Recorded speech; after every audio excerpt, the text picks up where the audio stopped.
secondary school, and my teacher was saying that, you know, we shouldn't worry about global warming or any of these things. She said you should worry about viruses, and that, for some reason, has always stayed with me. There's something very interesting happened while we were filming. There were two German scientists who created a totally synthetic polio virus, but they got all the material off the web.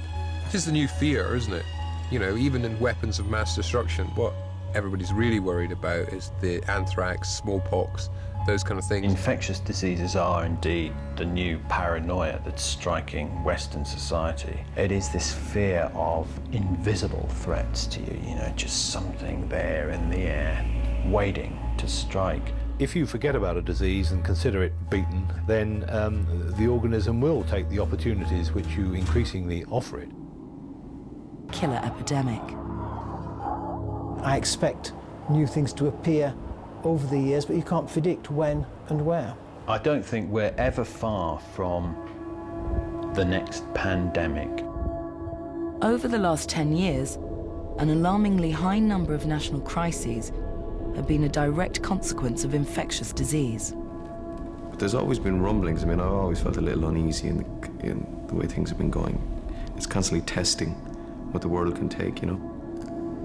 In the case of foot and mouth, it resulted in the slaughter of over 5 million animals. That's more than the entire human population of Liverpool. We saw in the foot and mouth epidemic just how quickly things can spread. More than 127,000 farms were subjected to infected area restrictions. It put the greatest strain imaginable on the country's animal health services. Eventually, the cost to the economy has been estimated at over £4.2 billion. From the recent outbreak of foot and mouth disease, I think we've actually learned some important lessons. We can't always prevent the outbreaks of infectious disease in the UK. Our aim is to pick them up quickly, provide the evidence on which containment measures can be taken, and build a protection system such as through vaccination. If an illness can spread so quickly and have such an effect on the nation's livestock, surely it's not just the animals that are at risk. We need to take very seriously the possible threat of diseases moving from animals to us. It's now been almost incontrovertibly established that the virus which causes HIV, look at variant CJD, you know, the human form of mad cow disease. Where was that 30 years ago? Didn't exist. There are concerns that new diseases do arise and will arise. That's the whole nature of evolution. Got some bad news. Increased mobility is one huge factor in that. Much more international travel than we've ever had before. The day before the TV and radio stopped broadcasting, there were reports of infection in Paris and New York. We didn't hear anything more after that.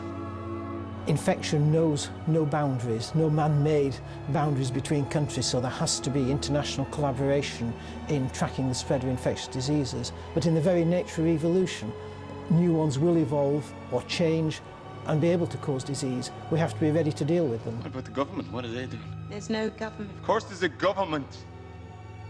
There's always a government. They're in a bunker or a plane. The notion that we can put our faith in institutions and forget about them is what the danger is. We saw a little bit of that with the VSE thing, and you know, they couldn't cope. The notion that you can say, well, I have a gun there, so that means I'm safe, is a nonsense. The answer to infection.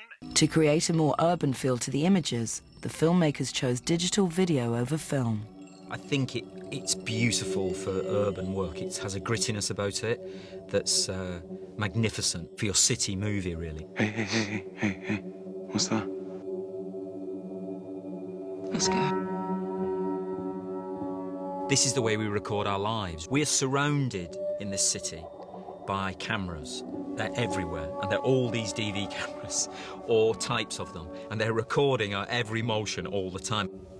It definitely suits the story, suits the British story, particularly that sort of slightly rough edge.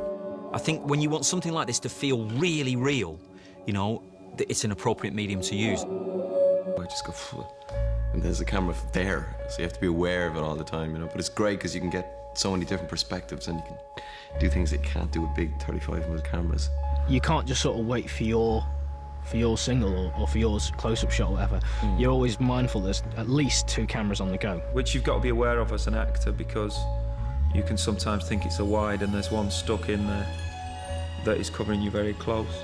The film shows a post-apocalyptic landscape created in the aftermath of the epidemic. But creating a completely deserted vision of London was no easy task. We never would have shot that with film. The police were quite happy to assist us, and the councils to assist us doing it, because we could do it so quickly. We could be ready to shoot in literally minutes.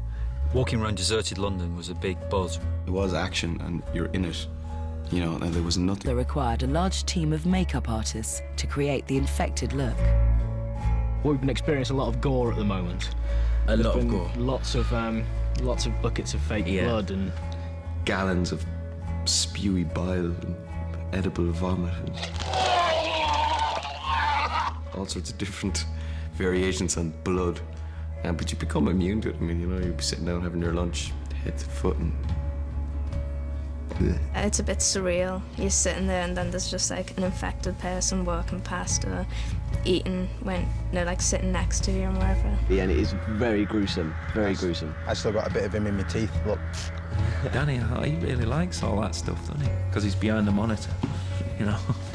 And I thought, oh yeah, it's a sort of a recurring thing with Danny, this sort of ultra-violence. There's 2 kind of effects in the film, really, to try and create a kind of both a plausible world, i.e. a post-apocalyptic plausible world, and also an atmospheric world that has a strange atmosphere about it. The one that really got me was the rain, because rain is really makes things so difficult, because by the time you got the rain right and the light right and the angle so you could see the rain, and use the digital effects more to try and create an atmosphere, particular use of colours in the film. Because you're in a digital medium anyway, it's very responsive. You can actually play with the visual impact of the film in different ways. You know, there's a freedom to do that. Essential for the action sequences was a high level of fitness, and some of the cast endured military training. We had a 2-3 day boot camp where we did military exercises. It was an experience, to tell you that much. Yeah, it was.